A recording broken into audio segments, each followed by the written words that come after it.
Bueno, gloria a Dios. ¿Ubicó el texto? Yo leo el primero, son 4 versículos, hasta el 26.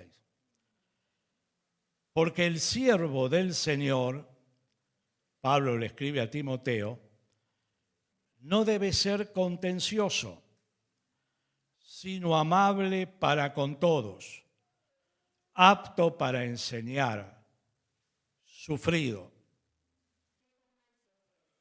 Muy bien, allí nomás. Pablo utilizó su PowerPoint y lo hizo comentando sus verdades bíblicas a través de imágenes.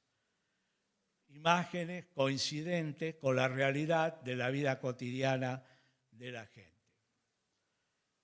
Nos habló del buen soldado de Jesucristo. Y hoy le voy a poner un rótulo, no lo dije antes esto. El buen soldado de Jesucristo nunca se convierte en desertor. ¿Les gustó la frase? Como les conté, alguna vez estuve involucrado obligadamente por el servicio militar 7 meses, 18 días. No volví nunca más. Y entre los militares, pero usted sabe que hay una ley que el soldado conscripto no puede convertirse en desertor. Si lo hace, tiene una pena, no de la justicia ordinaria civil, sino militar, porque está bajo esa jurisdicción. Pero lo más grave, si el país está en guerra y el soldado se vuelve desertor, le cabe la pena de muerte por haber traicionado a su patria. Pablo nos habla de la importancia que usted y yo tenemos como soldados de Jesucristo. Utilizo el término actual, como militantes del Señor Jesucristo, llevando la paz de Él. Quiere decir que nunca nos volvamos desertores del camino de la fe. De allí nos traslada a la imagen del atleta. Y el atleta que lucha, que corre de acuerdo a la disciplina que ha elegido, no debe hacer trampas, porque si no puede ser descalificado. Y él nos llama a eso, a llegar a la meta, a terminar bien nuestra carrera cristiana, compitiendo legítimamente. Para nosotros llegar al final bien del camino que hemos abrazado, de la fe en la cual militamos, no significa llegar primero, sino llegar bien. Llegar bien. En los designios de la voluntad de Dios, Dios llama a unos primeros, a otros después, y a muchos que cuando Él regresa serán transformados y arrebatados en ese momento. El buen soldado, el buen atleta, la tercera figura que Él utiliza es la del agricultor. La del agricultor. Por tantos viajes que he hecho al interior del país, en zonas donde hay muchísimos agricultores y nuestras iglesias tienen gente del campo que trabaja, siempre me llamó la atención algo del líder, del cristiano que vive en esas zonas. Una característica que tiene que ver precisamente con su trabajo, son aguerridos, fuertes en la fe. Cada inconveniente lo toman como una oportunidad para avanzar, para vencer. Y realmente son topadoras. Son topadoras. Y la idea que transmite Pablo es que como agricultores, tú y yo, que sembramos la buena semilla, esperamos con fe que esa buena semilla germine y dé fruto, no en la tierra solamente, sino en el corazón de las personas donde la hemos sembrado. La cuarta metáfora, Pablo habla del obrero aprobado. El obrero aprobado porque traza, corta, interpreta y comparte correctamente la palabra de Dios. Hoy escasean estos hombres y mujeres. Es fácil predicar aquello que al auditorio le gusta oír.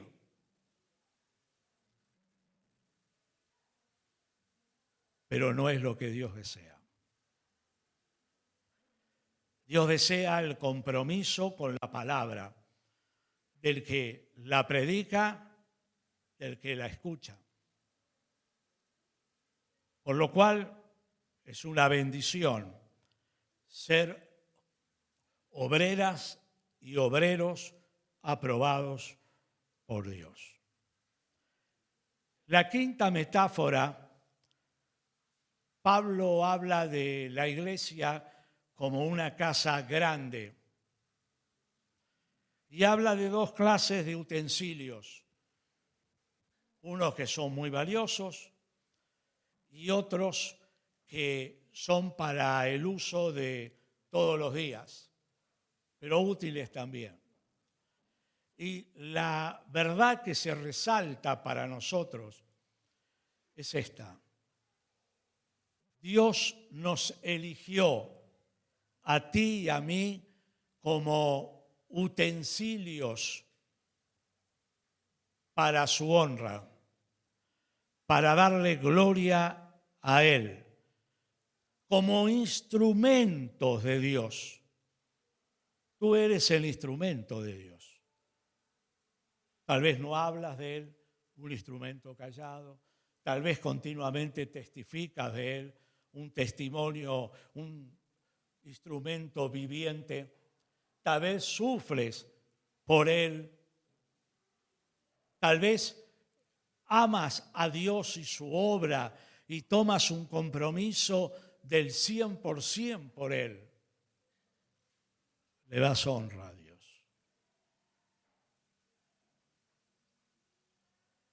Darle honra a Dios a veces significa que debemos dejar en segundo, tercero o cuarto lugar cosas que nos gusta hacer. Y darle la prioridad a Dios, honrarle a Él. Estamos con fuerzas para hacerlo.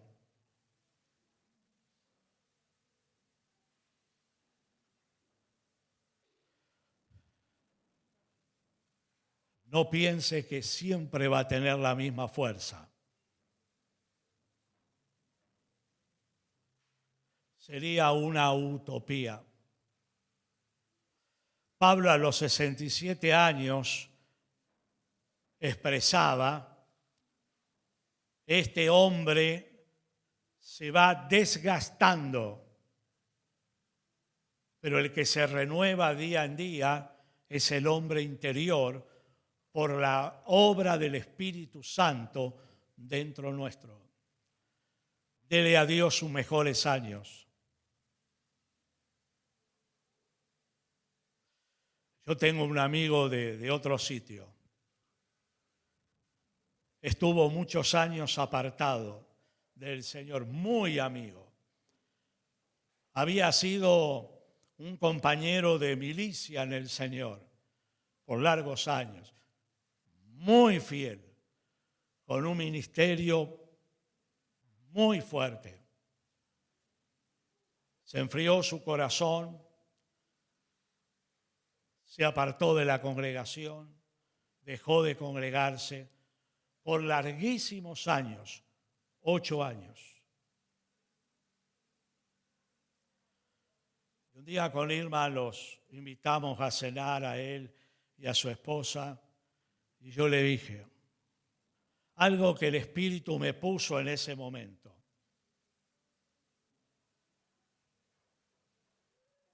Volvé pronto.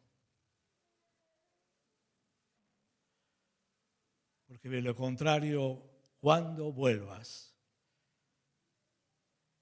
ya tus fuerzas habrán declinado.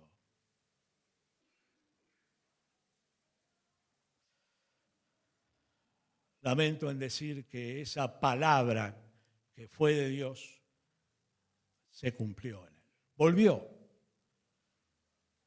pero ya sus fuerzas no fueron las mismas. Y perdió muchos años de oportunidades. Hermanos, dejar de congregarse es la acción más destructiva que yo conozco.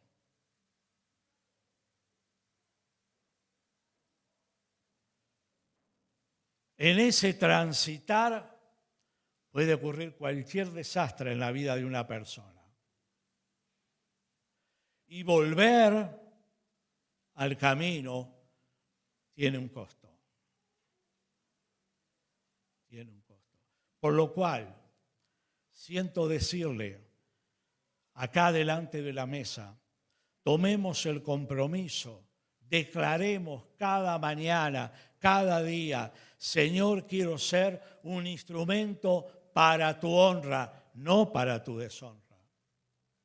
Mantengámonos fieles, fieles al Señor, fieles a su palabra. Y la última metáfora es la que leímos, el siervo o la sierva del Señor. La palabra para siervo es doulos. Y esa palabra en el griego implica a alguien que está sujeto en obediencia a su amo.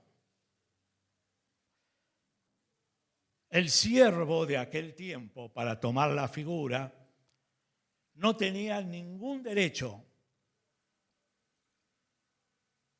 El único derecho era dejarse morir. Si su amo lo vendía, tendría nuevos amos. Era siempre un esclavo. Cuando Pablo tiene en mente esto, quiere significar que el verdadero cristiano es un siervo de Dios. Es una sierva de Dios. Es una esclava y un esclavo de Jesucristo. Cuando lo pienso así y lo empiezo a vivir, mi vida cristiana cambia. Mi servicio cristiano cambia.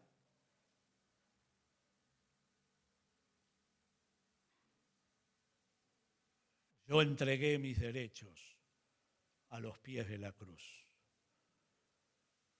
Ya no soy mío, soy de Jesucristo. Y Pablo se dirige a nosotros de esta forma, porque la sierva y el siervo del Señor no debe ser contencioso. Se puede hablar mucho de este término. Pablo lo utiliza en varias de sus cartas pastorales. La persona contenciosa es como un volcán interior. Siempre está en erupción.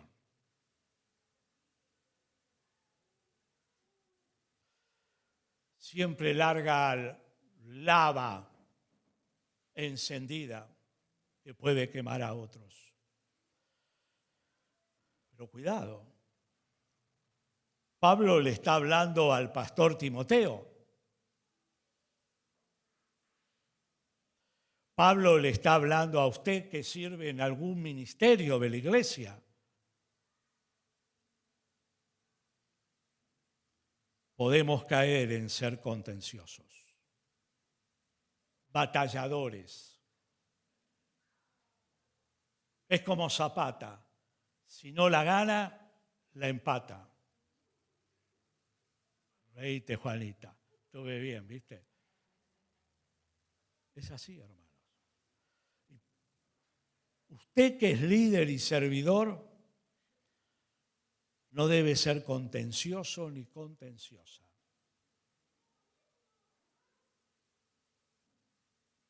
Todo lo contrario. Debe ser como amable. Amable.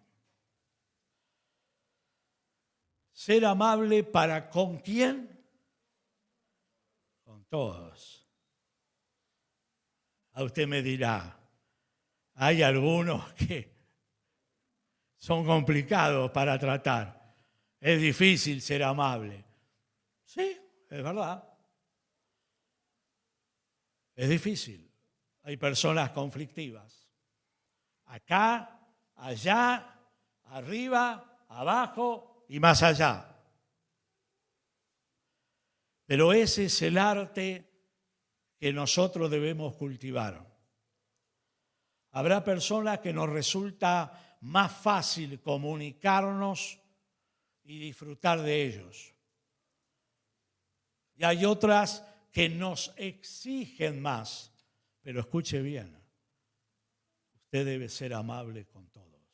Yo tengo que ser amable con todos. Y el día que con alguien no lo soy y me doy cuenta, porque a veces tú no te das cuenta, trato de enmendarlo y de pedir disculpas.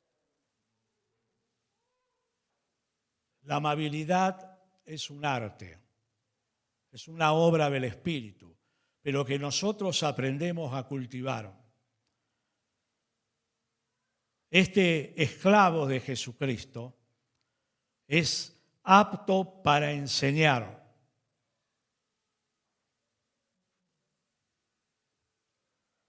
¿Enseñar qué? Las Escrituras. ¿Enseñar de qué? Del buen depósito, del Evangelio. Ahora, la enseñanza cumple su ciclo en la vida de las personas, transformándolas. Si la enseñanza no nos transforma, no alcanzó su objetivo máximo. No es solo la transmisión de pensamientos, de filosofías, de teologías, de conocimiento. No.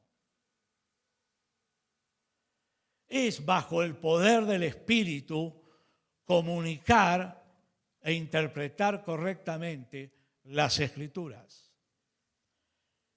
para que llegue al corazón, para que transforme a las personas. Mire,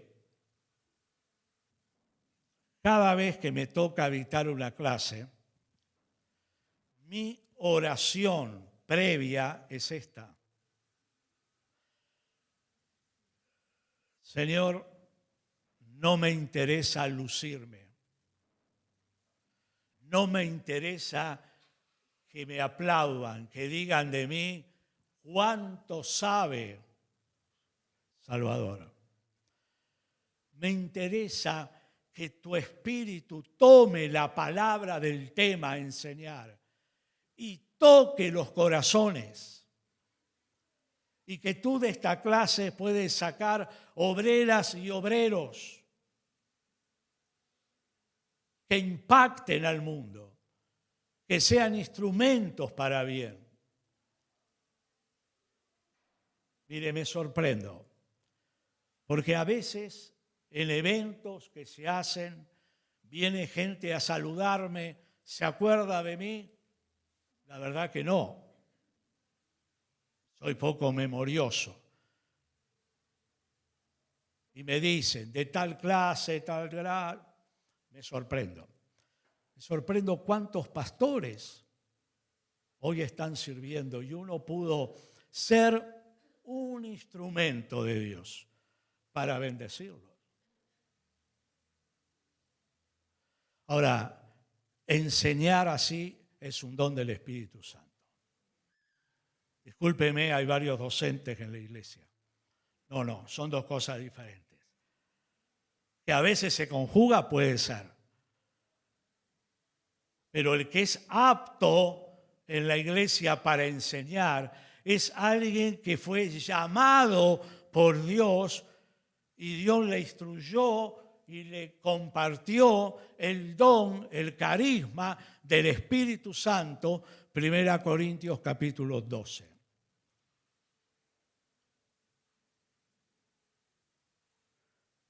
Esta sierva y siervo del Señor, en los cuales en la iglesia hay varios,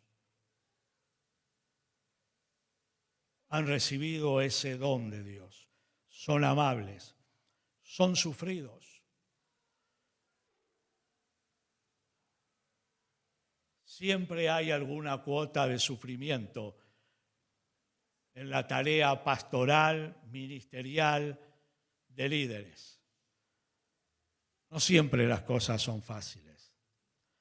Solo basta mirar la vida de Pablo, de los apóstoles, las controversias, y solo mirar nuestra propia vida, nuestra pequeña comunidad, y darnos cuenta cuántas dificultades surgen y cuánto sufrimiento por tiempo trae al corazón.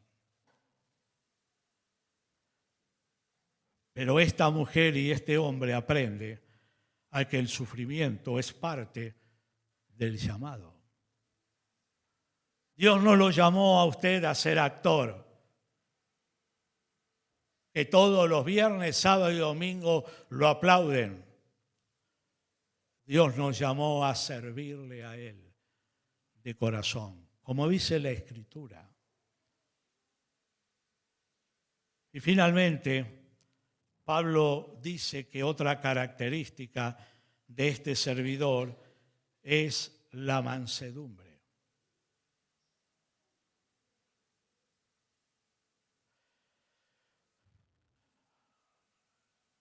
No es el agresivo, no es el orgulloso, no es el contencioso. Es el manso. Y esa es una obra sobrenatural de Dios. Yo no fui manso naturalmente. Me crié en un hogar de mucha violencia. Cuando eso ocurre, uno cree que la vida es así. Y que la familia de uno es la mejor, es la perfecta, y de que porque papá era violento, así ha de ser las cosas. Entonces, la templanza, la mansedumbre, no la heredé de mi familia. No era la virtud de mi padre, pero sí es la virtud de mi Padre Celestial. Y del Señor Jesucristo, quien dijo, yo soy manso y humilde de corazón. Son esas las transformaciones que el Espíritu Santo hace. ¿Hasta cuándo? Hasta que nos lleve. Pero seguimos al blanco de la transformación de Dios. Ninguno podemos decir, yo ya lo alcancé. No lo dijo Pablo. Proseguimos. Qué bueno que es esta cualidad de la mansedumbre. Manso, ¿para qué?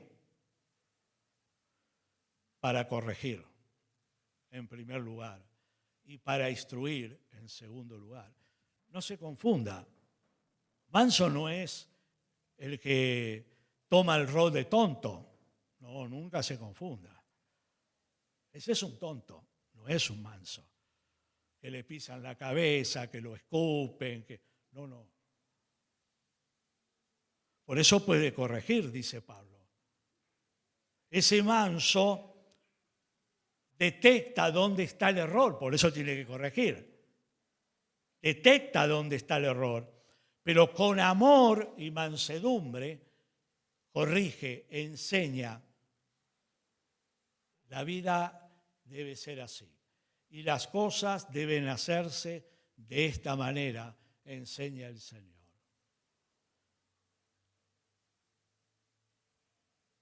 El manso corrige, el manso instruye, el manso es humilde, sabe pedir perdón. Ahora, esto no es solamente para los líderes, es vida cristiana, para toda la iglesia. Es para toda la iglesia. Es para usted y para mí. ¿Por qué? Porque si este servidor manso instruye, corrige con amor, moviliza el poder de Dios. Miren lo que dice el texto. Corrige a los que se oponen. Mire, Jesús tuvo más oposición que cualquier pastor en la historia de la iglesia. Si estaba con los pecadores, él lo acusaba, un pecador. Si iba a las fiestas, era un bebedor de vino, etcétera, etcétera, etcétera. Siempre lo estaban acusando, injustamente, por supuesto. Pero eran opositores. Hay veces que las personas se convierten en opositores. Entonces, ¿qué dice Pablo? Con mansedumbre corrige a los que se oponen. Por si quizás Dios les conceda, ¿de qué? Que se arrepientan. ¿De qué? De sus pecados.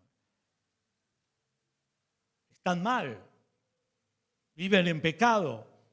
Pero si yo soy agresivo y soberbio, nunca los voy a movilizar para que vuelvan a Dios. No, la reacción será contraria. La blanda respuesta quita la ira, en todos los senos, en el ministerial también. Entonces, al tratar con amor y mansedumbre al que se opone, Dios puede tocar esa vida para que se arrepiente y conozca la verdad de Dios. Pero lo que dice ahora es muy interesante. Y se describe así. No solo se arrepienten para conocer la verdad, sino que deben escapar ¿de qué? Del lazo del diablo, en que están cautivos a voluntad de él. ¿De quién? Del diablo. El que vive bajo el paraguas de Jesucristo está bajo el paraguas del diablo. No hay otro paraguas, hermano. No hay otro. Yo a usted le estoy hablando ahora. Y acá hay una batalla espiritual. Usted tal vez no lo pensó. Acá está Satanás. ¿Usted cree que no? Tenemos que aprender, antes de comenzar cada reunión, a tomar autoridad sobre toda presencia demoníaca. Presten atención, para que en el culto haya libertad. y el Espíritu Santo se pueda mover con libertad. Ahora hay una batalla. Tal vez a alguno de ustedes el diablo le está tirando dardos, malos pensamientos hacia lo que está escuchando o hacia mi persona. Es como el evangelista cuando está evangelizando, acá, afuera, donde sea. Es una batalla. No es un mero mensaje. Es una batalla contra el poder del diablo, porque el diablo no va a soltar así nomás a las personas que tiene atadas. Sea un inconverso o sea un cristiano carnal, le va a seguir diciendo, vos viví la tuya. Deja que ese charlatán siga hablando. ¿Qué se cree? ¿Que él es perfecto? Si te lo dijo el diablo. Es una batalla espiritual que se libra. Pero tú y yo tenemos las armas de Dios, armas espirituales. Y las ejercemos con mansedumbre. Con mansedumbre. Ahora, esta misma batalla la tienen en el aula, Martita. Hay que percibir la lucha. Hermanos de la alabanza, ustedes la tienen acá arriba. Y si ejercen el discernimiento, se van a dar cuenta y perciben cuánto cuesta movilizar al pueblo a la presencia de Dios. El culto tiene esa connotación. La enseñanza, la predicación, el ejercicio de estos dones del Espíritu que permean hasta el alma y que buscan un compromiso como siervas y siervos de Dios, como instrumentos en sus manos poderosos. Pablo luchó constantemente en esta batalla. Él todos los días martes, como hacemos nosotros, era más romántico, Pablo. Se iba al río a orar en Filipos. Y todas las semanas, el demonio que estaba en una muchacha, un demonio de adivinación, los perturbaba. ¿Qué les diría? No dice la Biblia, pero los perturbaba. Hasta que Pablo se enojó y lo reprendió al espíritu malo y libertó a la muchacha. Una batalla espiritual. Pero en esas reuniones donde existió la libertad de Dios, se convirtió en una líder. ¿Quién fue? ¿Quién fue? Lidia. Una mujer rica. Y puso a disposición de Jesucristo todo. Y de los apóstoles. Todo. ¿Ven cómo se ganan las batallas espirituales? Avanzamos de rodillas. Escúchelo bien. No es el éxito de los programas. A todos nos gustan. No es el éxito de los eventos. No es el éxito de las estrategias. Es el éxito que viene por ayunar, doblar la rodilla, clamar a Dios y obedecer a Jesucristo.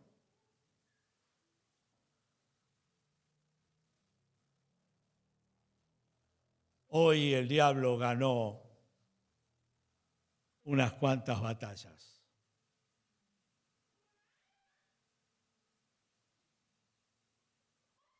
Hay muchos que la perdieron. No están aquí en esta noche.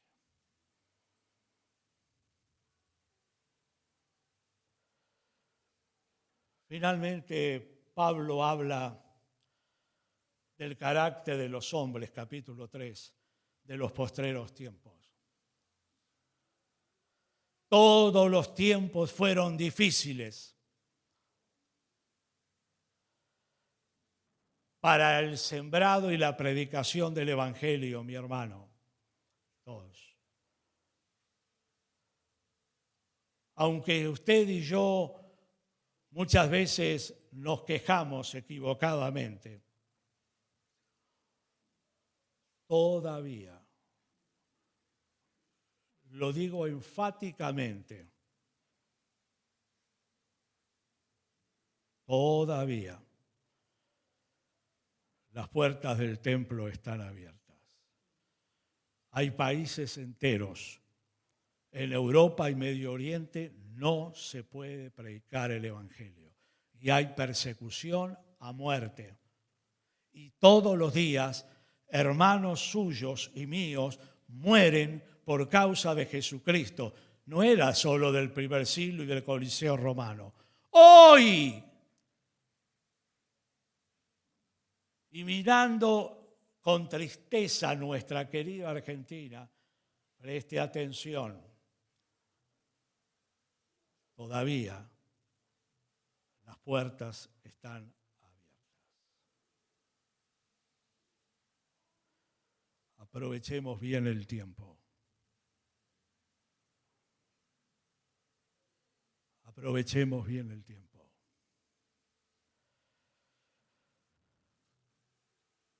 Tiempos difíciles. Verso 1, también debes saber esto, que en los postreros tiempos vendrán tiempos peligrosos.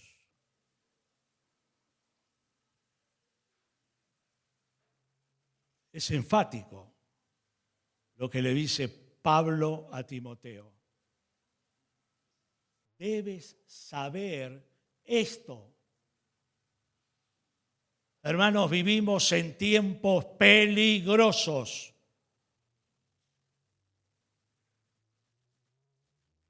Sí. Nuestro mayor problema no es la economía. Estamos así en la moral, en la economía, en la política, en lo social, por el pecado en el corazón de nuestros gobernantes, cualquiera sea.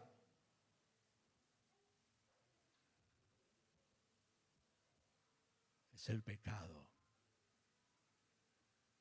Es el alejamiento de Jesucristo. Por eso estamos así. Y cuando usted lee, tenemos el tiempo, el carácter de estos hombres de los últimos días,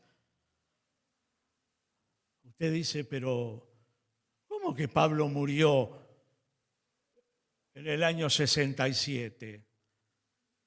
Yo pensé que vivía ahora y escribió la carta ahora. No vive ahora aquí, vive delante del Señor. Pero sus palabras son vivas y pertinentes para nosotros.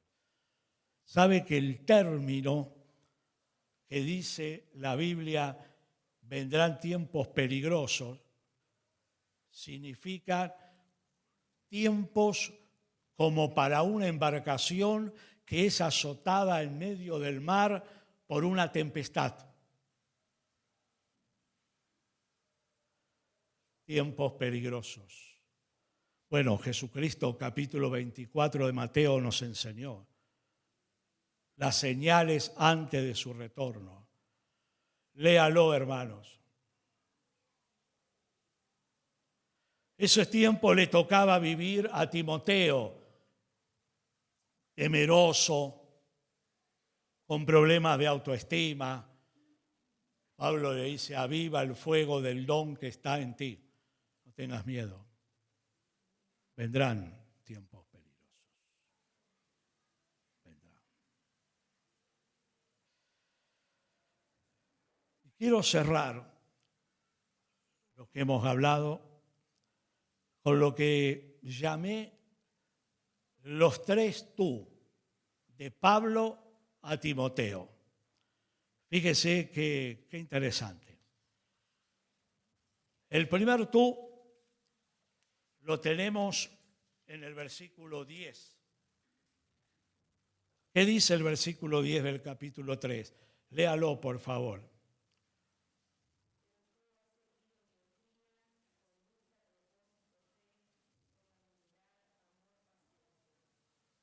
Gracias. En medio de este contexto y de esta sociedad de hombres peligrosos, tú, Timoteo,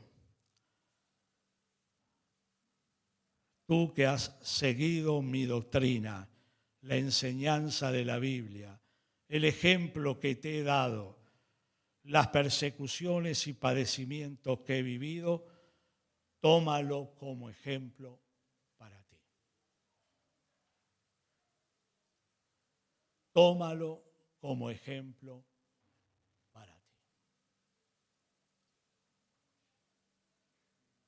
El segundo tú que encontramos está en el versículo 14. ¿Qué dice ese versículo?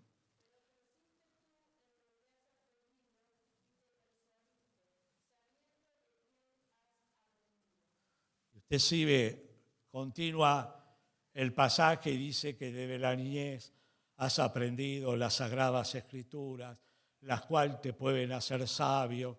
Usted ya lo conoce ese pasaje. Pero el énfasis de Pablo es este: persiste en lo que has aprendido y te persuadiste. Persiste. Si no perseveramos, nos volvemos desertores.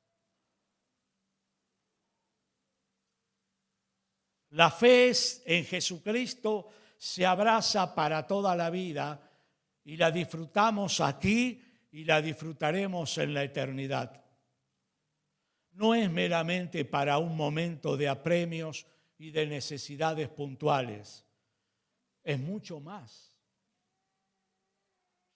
Y Pablo le aconseja, sigue viviendo como vives hasta aquí, siguiendo lo que te enseñé, la doctrina de la Biblia. Pero en segundo lugar, le dice, el énfasis está en perseverar.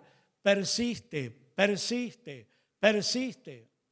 Mire, si todos los que escucharon en Argentina el Evangelio y que alguna vez levantaron la mano y oraron, persistieran en el camino del Señor, yo calculo que habría 30 millones de cristianos evangélicos en la Argentina. No estoy exagerando. Usted donde quiera que se mueva va a encontrar personas que alguna vez fueron y que ya no son.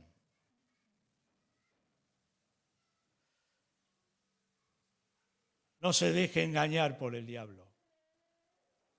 Persevere. Aférrese a la fe. Habrá tiempos donde el agua le va a alcanzar cerca de la boca. Pero la profecía de Isaías dice, mas no te anegarán. Habrá tiempos donde el fuego parece que nos va a encender. Pero a ti no te tocará, dice la profecía. Persevera en obediencia a la Escritura, no en obediencia a lo que tú piensas. Ese no es el camino de Jesucristo. Es el camino del que los tiene atados en el lazo y que no los quiere soltar. Mis queridos, quiero concluir con una historia que conté alguna vez hace mucho. Pero antes les voy a leer el tercer tú. Y luego se lo ilustro. Capítulo 4, versículo 5.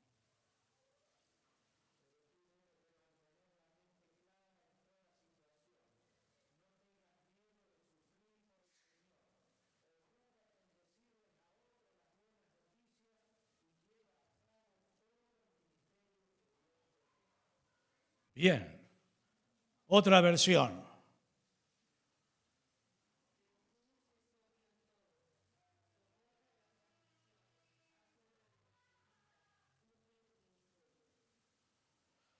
¿Haz obra de qué? De evangelista.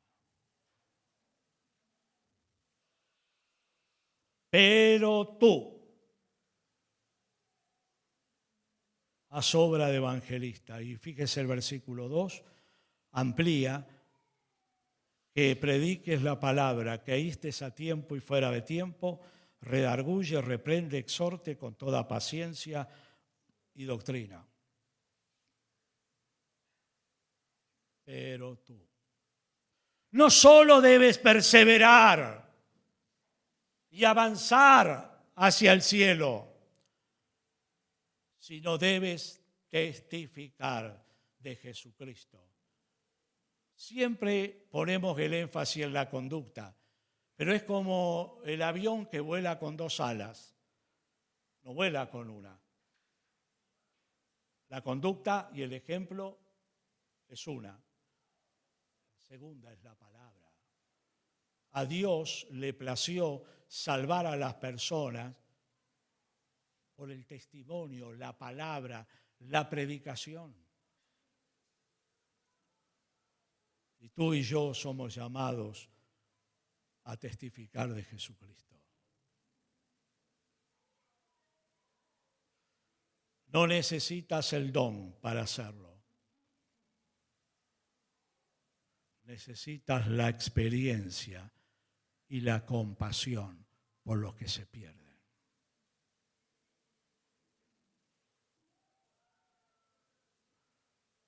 La compasión. Tú ves las miserias humanas que se viven en nuestro país. Debe movernos a compasión. Debemos ser sensibles. No estoy hablando de partidismos en absoluto. Estoy hablando que el hombre y la mujer que no tiene a Jesucristo no tiene esperanza. Y tú y yo la tenemos para compartirla. Por lo cual, quiero desafiarles a ustedes que han venido en esta noche.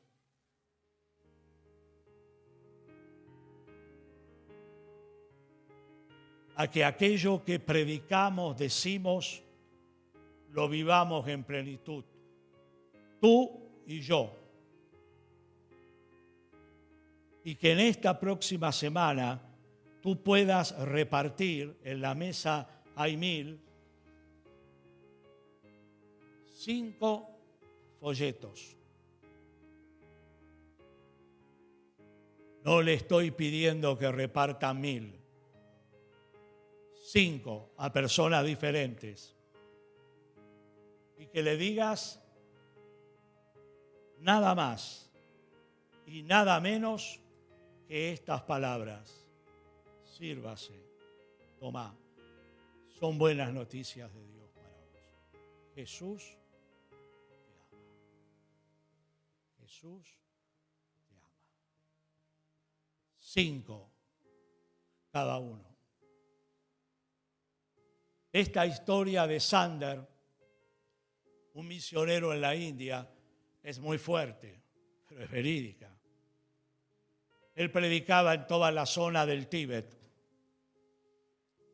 y Dios lo usaba para la conversión de miles de hindúes hasta que el gobernador de la provincia decidió aplicarle la pena de muerte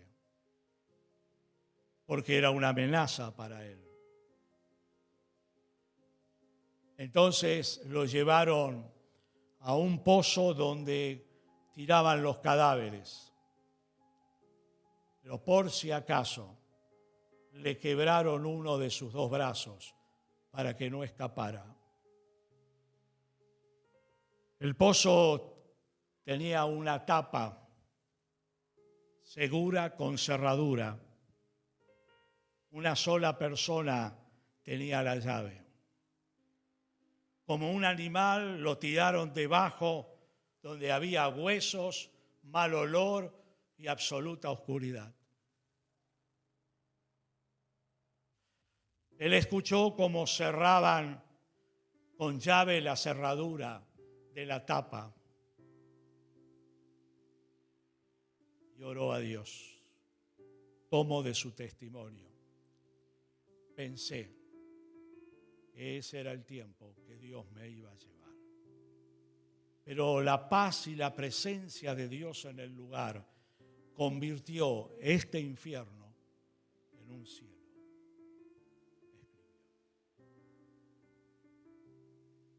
Pasaron 3 días. Al tercer día, en medio de la noche, él escucha que se abre la llave de la tapa y escucha una voz que le dice: toma la soga que estoy tirando y luego te voy a alzar. Se aferra con un brazo a la soga, suavemente lo levantan. No vio a nadie. La tapa se cerró, la cerradura se cerró y continuó predicando el Evangelio de Jesús. A los pocos días el gobernador es anoticiado. Sanders está vivo, sigue predicando. Vamos a investigar, dijo.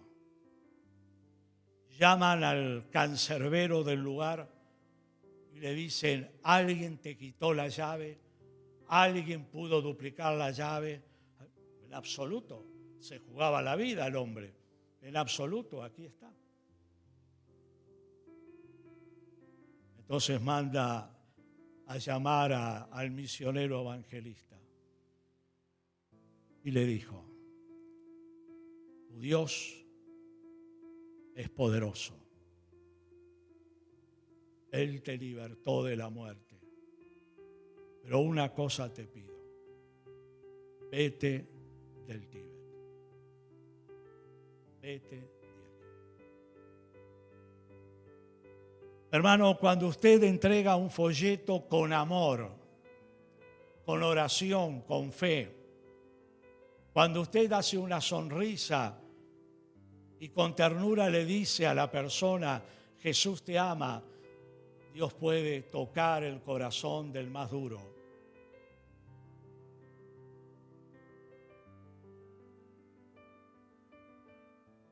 ¿Usted lo cree? ¿O yo me equivoqué? Hermano, si yo lo creo, lo hago. Si yo lo creo, lo hago. Yo estoy aquí después de 46 años porque una chica de 15 años cristiana me dio las 4 leyes espirituales en la playa. ¿Cómo no lo voy a creer? ¿Qué ha cambiado? Le pregunto. La fe, la disposición, la valentía. Esa chica hablaba con una convicción que yo, que tenía 6 años más que ella, me quedé asombrado. Hablaba en el poder de Dios y a los pocos días allí me convertí a Jesucristo. No menosprecie. Yo a veces escucho con tristeza decir: este folletito no sirve. ¿Y qué va a hacer la gente de hoy? Hermano, no se dejen embaucar por el diablo. Hay muchos que miran internet, hay muchos las redes sociales, pero hay muchos que necesitan la palabra impresa, la Biblia, el Nuevo Testamento, el Evangelio, y alguien que les diga: Jesús te ama. Escuchan otras cosas. A veces da asco ver lo que escuchan, escuchar lo que se dice. Pero nos debe mover a compasión. ¿Quién lo va a hacer? Yo no quiero ser un pequeño pueblo muy feliz. quiero ser un gran pueblo.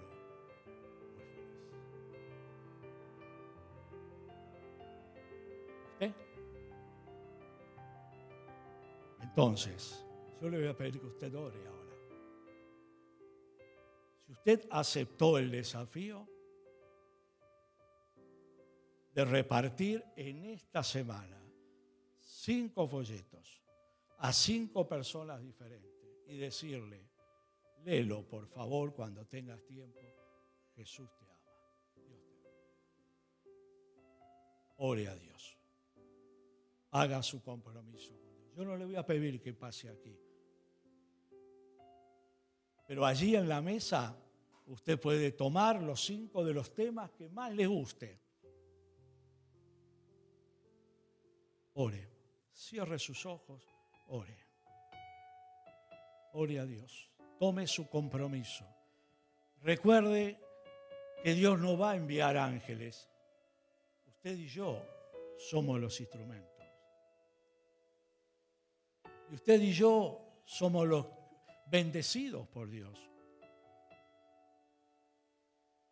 Y nos convertimos en canales de bendición.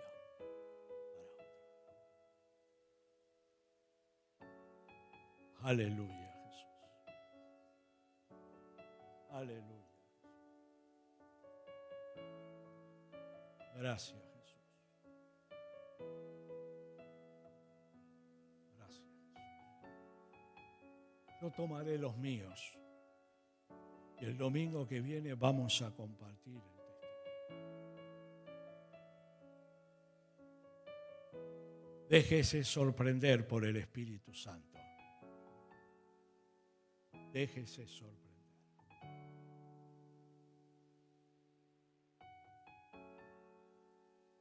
Yo haré lo mismo que usted. Señor, sorpréndenos.